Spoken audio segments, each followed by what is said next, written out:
No hay paasigun siyempre klaro imahe el Philippine National Police na Zamboanga aura acerca al dos incidente de tiro y sucede na calle Tomas Claudio del Domingo donde un mujer, Elia Muri, y aliparte na Claret del Lunes donde dos personas el muerto.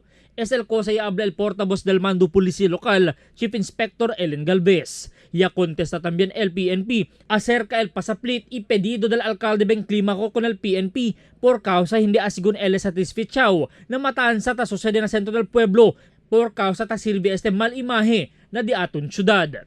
It is natural for a city mayor para apelagay pirmi con el di aton polisiya, and we are doing our part. We are working very hard for these cases para at least pwede kita sabi si ko sa el mga motibo desta mga matanza. Tapri Korea asigun ahora el un special task force continua el investigasyon ng mga tiroteo que del mas temprano. Asigun na Station Commander del Police Station 11, Superintendent Bonnie Arañas, que posible konektaw estos mga insidente. Intensification of the counter-strike unit deployment.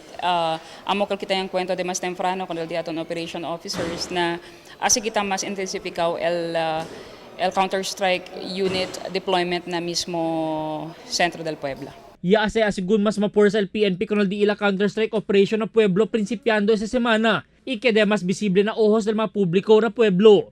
El incidente de tiro na veterans asigun, el chenequease también na pelear desde diferentes grupo alina un bar na Tetuan, y posible chenequease también na drug racing.